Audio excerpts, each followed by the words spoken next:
बलरामपुर रामानुजगंज जिले के लरंग शाही स्नातकोत्तर महाविद्यालय में डीसी अतिथि शिक्षक की भर्ती को लेकर विवाद खड़ा हो गया है। अभ्यर्थी पंकज विश्वकर्मा का आरोप है कि कॉलेज प्राचार्य और समिति ने नियमों के खिलाफ जाकर ऐसे उम्मीदवार का चयन कर लिया जिसने आवेदन ही नहीं किया था। पंकज का कहना है कि उसने इंटरव्यू दिया था और 4 साल का अनुभव भी है, इसके बावजूद उसे चयन से बाहर कर दिया गया। वहीं कॉलेज प्राचार्य डॉक्टर लिली रोज ने आरोपों को खारिज करते हुए कहा कि पढ़ाई बाधित ना हो, इसलिए समिति ने निर्णय लिया। उन्होंने पंकज पर कॉलेज में अशांति फैलाने के भी आरोप लगाए।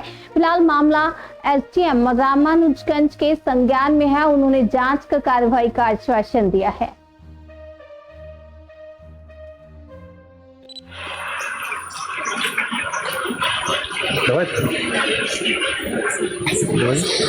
क्या नाम है आपका और आप कहाँ पूरा मामला क्या है आपका? मेरा नाम पंकज विश्वकर्मा है। मैं वार्ड क्रमांक 5 रामानुजगंज से हूँ। मैं पिछले 4 साल से लरंग शाही पीजी कॉलेज में मैं पढ़ा रहा था। डीसी और पीजीडीसी संख्या साथ में बीसीओ को भी पढ़ाता था। मामला ये है कि एक बार मुझे क्या हुआ कि ये 14 जुलाई को विज्ञापन निकाला गया था डीसी और पीजीडीसी संकाय के लिए। मैंने उसमें अप्लाई किया था फॉर्म को, और जब अप्लाई किया तो ना तो अभी तक मेरे को मेरिट सूची जारी किया गया और ना तो मैं देख पाया। और ऐसे व्यक्ति को उन्होंने नियुक्ति दिया है जो ना तो हमारे महाविद्यालय में फॉर्म अप्लाई किया था और ना तो इंटरव्यू में आया था। ऐसे व्यक्ति को प्रिंसिपल मैडम ने मिलकर नियुक्ति दिया है। इंटरव्यू के दिन में क्या आपको यहाँ पर बुलाया गया था कि नहीं? जी बुलाया गया था। मैं इंटरव्यू भी दिया था। बाकायदे मैं 25 मिनट तक इंटरव्यू दिया और मैं इंटरव्यू में जो भी उन्होंने क्वेश्चन पूछा मैं हर एक क्वेश्चन का आंसर दिया। आपका कहने का मतलब है जो व्यक्ति फॉर्म डाला भी नहीं था जी, उसका सिलेक्शन कर दिया गया है जी, ना कि पात्र में से ना पात्र में से जी, बल्कि ऐसे व्यक्ति को उन्होंने नियुक्ति दिया है। हाँ। ना तो वो हमारे ये जो विज्ञापन निकला था उसमें से किसी में ये अप्लाई नहीं किया था, ना तो डीसी में और ना तो पीजीडीसी में। पात्र सूची में कितने लड़के लोग आए थे इसमें? पात्र सूची में सिर्फ मैं गया था इंटरव्यू के रूप में, बाकी किसी ने नहीं आया था। और पात्र में से किसी का नियुक्ति नहीं हो पाया? किसी का नहीं हो पाया। सिर्फ ऐसे व्यक्ति को उन्होंने जानबूझकर किया गया जो ना तो फॉर्म अप्लाई किया था। उनका नियुक्ति उसका क्या नाम है? उसका सुरेश सेन नाम है, जो डीसी संकाय में पढ़ा रहे हैं।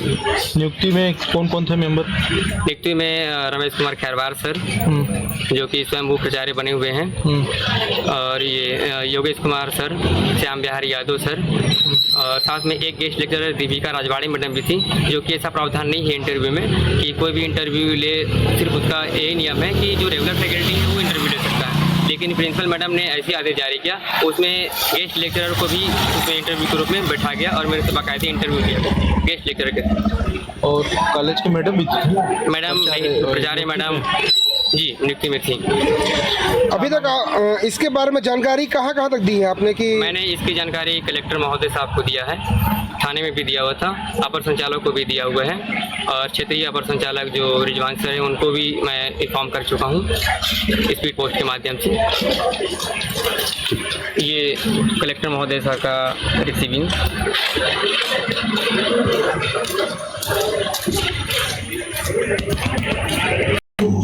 वर्तमान में लरंग शाही कॉलेज में मैं प्राचार्य की पद पर नियुक्त हूँ और अपने कार्य मैडम, कुछ मामला सामने निकल कर आ रही है कि आप जो अभी नियुक्ति हुआ, जो कंप्यूटर व्याख्याता का जो नियुक्ति हुआ उसको आप नियम विपरीत किए हैं, इसमें क्या कहेंगे मैडम आप? सर, हम जो भी किए हैं वो नियमानुसार किए हैं, क्योंकि विज्ञापन में जितने वैकेंसी थे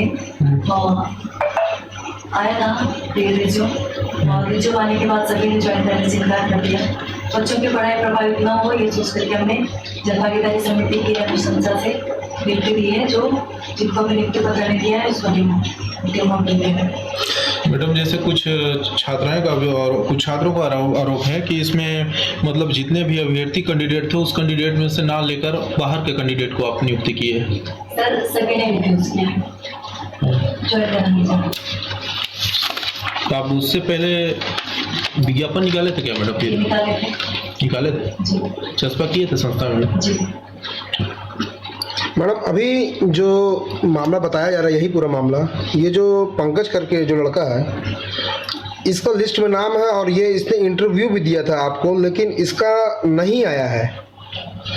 इसका कहना है कि मुझको आपके कॉलेज में मतलब उसको नहीं लिया गया और बाहर का जो है उसे ले लिया गया है। इसके विषय में क्या बोलेंगे? इस लड़के पर बहुत सारा आरोप है अनुशासनहीनता का। हमारे पास साक्ष्य भी है और कोर्ट में भी इसने मुझ पर अपना आरोप लगाया था, जो 2 स्तर पर इसकी जांच हुई, एक जनदर्शन में, और जनदर्शन में सारे आरोप खारिज करके निराधार बताया जो जनदर्शन के पोर्टल में अपलोड है, और एक है मेरे विभाग से, वो भी निराधार बताएंगे। चूंकि लड़का अनुशासनहीनता करता है तो जनभागीदारी समिति नहीं चाहती है और महाविद्यालय प्रशासन भी नहीं चाहता है कि बच्चों के बीच में आए, क्योंकि इस तरह की शिकायतें उसकी बहुत ज़्यादा है। आपकी समिति और से और भी कोई कैंडिडेट था मैडम जो उसको आप नियुक्ति कर सकते थे उसके अलावा भी, पर जो पात्र वाले कैंडिडेट उसमें से आप किए नहीं? सर सारे अभ्यर्थियों ने ज्वाइन करने से इनकार कर दिया। बच्चों की पढ़ाई प्रभावित न हो इस चीज़ पर हमने लड़के बुलाए। कॉलेज में जो एक मामला आया हुआ है, ये जो फर्जी नियुक्ति का कि पंकज को मतलब हटा के किसी और को वहाँ पे 2 जगह में नियुक्ति दिया गया हुआ है, तो इसके विषय में क्या कहना चाहेंगे? ये फर्जी नियुक्ति के संबंध में अभी मुझे संज्ञान में आप लोगों के माध्यम से ही आया है, और अगर फर्जी हुआ है या नहीं हुआ है ये जांच करने से पहले मैं एक बार कॉलेज प्रबंधन से बात करूंगा, उसके बाद ही कुछ बता पाऊंगा। सर एक जानकारी चाहिए था, ये जो कभी भी इश्तिहार मतलब कभी भी कहीं सरकारी विभाग में नौकरी लगती है तो उसके लिए सबसे पहले इश्तिहार निकाला जाता है, लेकिन जो इश्तिहार निकाला गया था उस इश्तिहार में उस लड़के का नाम था, लेकिन और जो लड़के को अभी रखा गया है नौकरी पे उसके लिए वापस कोई इश्तिहार नहीं निकाला है, इसके विषय में? हाँ, ये तो उनका दस्तावेज देखने के पश्चात ही बता पाएंगे कि उसने इश्तिहार निकाला था या नहीं निकाला था तो किसके किसके नाम पर था वहाँ पे। और जिसका नियुक्ति हुआ है वो फॉर्म ही नहीं भरा था और ऐसे इसको डायरेक्ट नियुक्ति कर दिया, और जब इस बारे में हम जानकारी चाहे वहीं के प्रतिनिधि बोलते हैं, इसमें आपको भी बता रहे थे कि मेंबर हैं समिति के सदस्य, उनको भी जानकारी है डीएम साहब को भी नहीं, इसमें मुझे कोई जानकारी नहीं है और ना ही मैं उस कॉलेज में किसी बैठक में शामिल हुआ हूँ, और हो सकता है मेरे पूर्व के पीठासीन अधिकारी गए होंगे तो ये मुझे नहीं मालूम है, लेकिन मेरे नॉलेज में ये बिल्कुल नहीं है कि ये भर्ती कब वैकेंसी निकाले थे और क्या क्या कार्रवाई हुई है।